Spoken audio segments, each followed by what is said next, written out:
from one danger into another. Given that the Underdark is more treacherous perhaps than the City of Caverns. I mean, shark monsters, fine, that want to eat us, that's okay, we can see the danger. Perpetual darkness and a variety of horrible races who want nothing more than to torture us for eternity. Yeah, that's the Underdark for you. And let's not even get onto the abyss.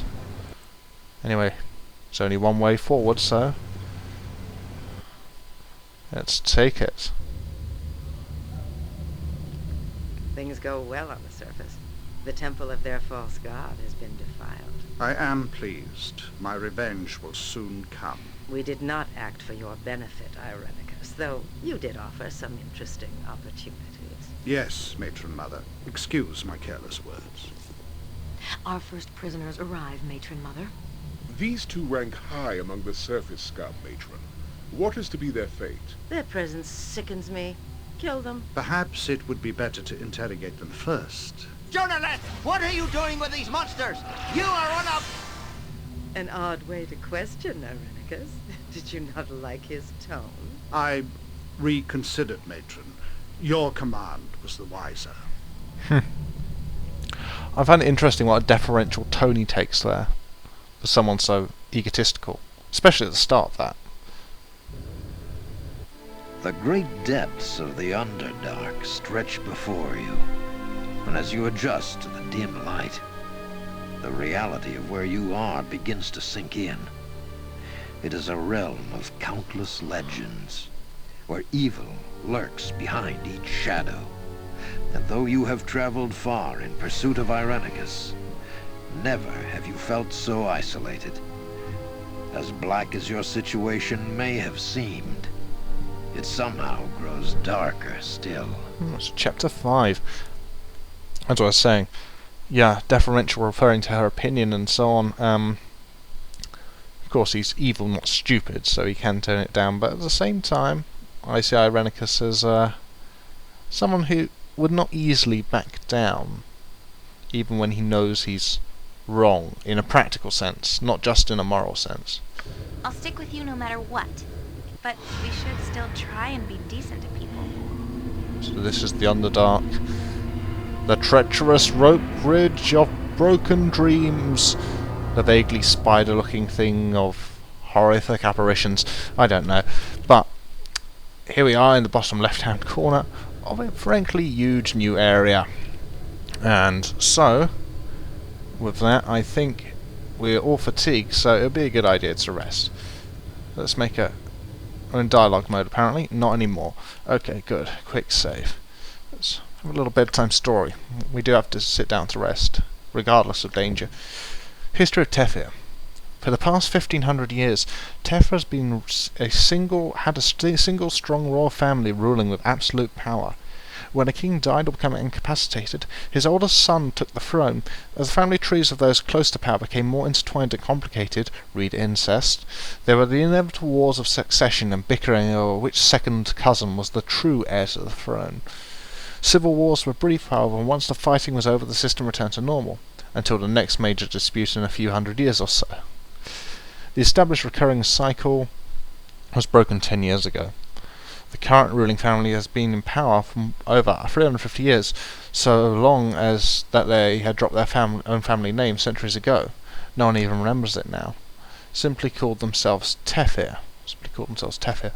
King Alamander IV was comfortable ruling from Castle Tefir, and the country seemed happy enough, but there was a broad current of dissatisfaction among the people of Tefir.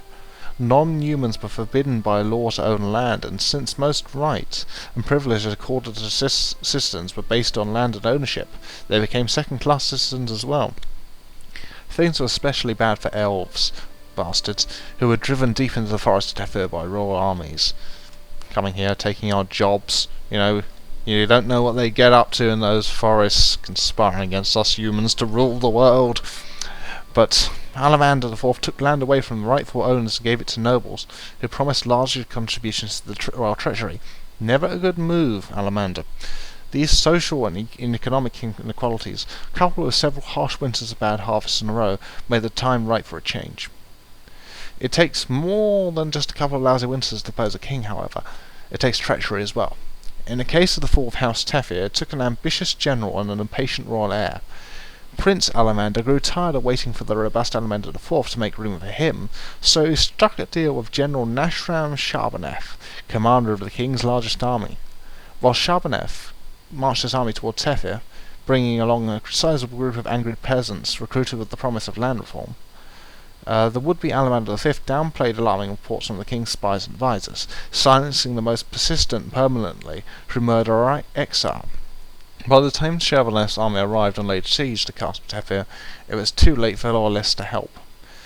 As Sharbanev launched a direct assault on the castle, using the expendable peasants as shock troops, a handful of elite soldiers let in a secret entrance by the prince would eliminate key guards and open the gates. At the same time, the prince, one of the few people allowed to see the king directly, would murder his father. A fire set by the elite troops would destroy evidence of treachery. General and the prince would emerge from the conflagration and announce a new joint government. I think I can see where this is heading. I'll tell you if I was wrong. The plan was executed perfectly, but only up to a point. Sharbanev double-crossed the prince. His men were much too efficient in setting the castle ablaze, and Prince Alamander, along with most of his fellow conspirators, died horribly in the fire. About the same time, a spy planted on the general's inner staff by the equally duplicitous Alamander murdered the general and dissolved his body with a powerful acid before anyone could come to his aid. Okay, I was slightly wrong. I was half wrong. I imagined Sharbanev would betray him, but I didn't imagine Alamander would have the foresight to see that coming. To make matters worse, everyone had underestimated the resentment the people felt for the royal family. Once Castle Tefir began to fall, there was no holding back the mob.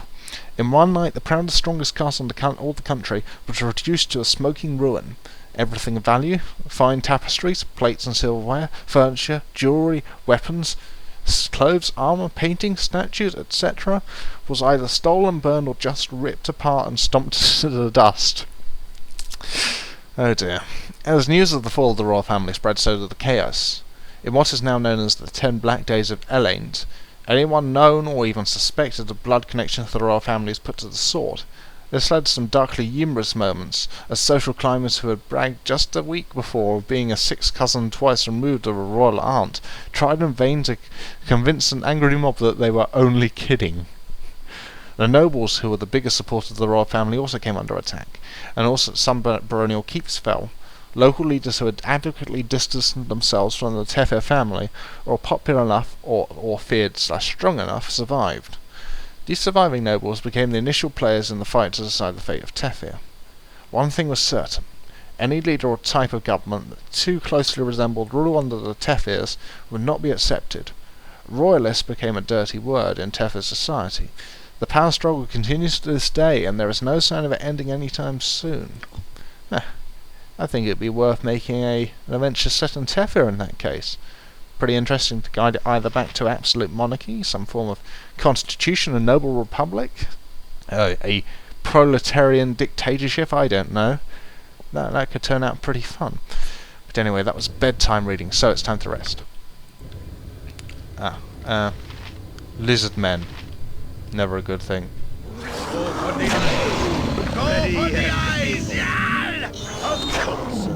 Whoa, a lot of them. I am now.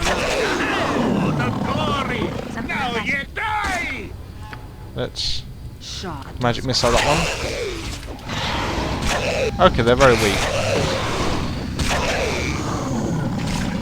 Ooh, Kuotoa warriors. Nature, take the life she gave! Okay. Yes, I wouldn't dream of refusing. Quite loud sounds from those lizard men. I apologise for that if it shocked you. Or just, created a low rumbling that was very irritating for the majority of viewers. But I didn't realise that was coming. Oh, yes. Expected a drow ambush or something proper, not a bunch of lizard men. Something you need. Just as I thought. Of course, it reminds me that this place is the home of the bloody Kuotoa. You know what those lot are like. Okay. Time to make a journal entry, I think. Dear Journal. Dear Journal.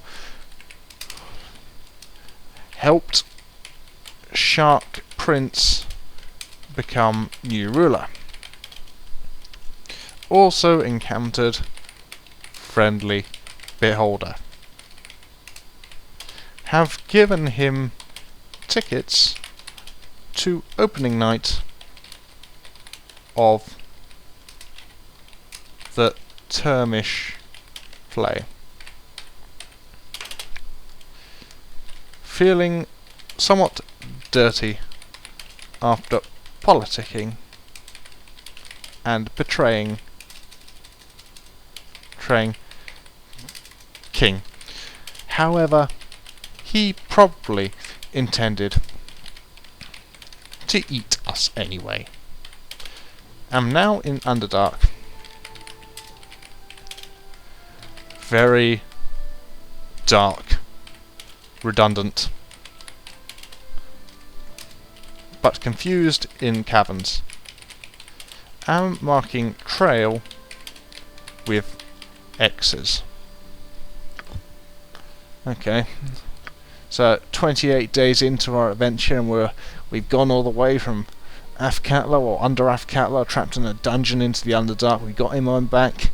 We're on the quest for our soul, and it appears from some kind of vision, or what we might call a scene that is cut, that Irenicus is working with the Drow, and this can only mean bad things.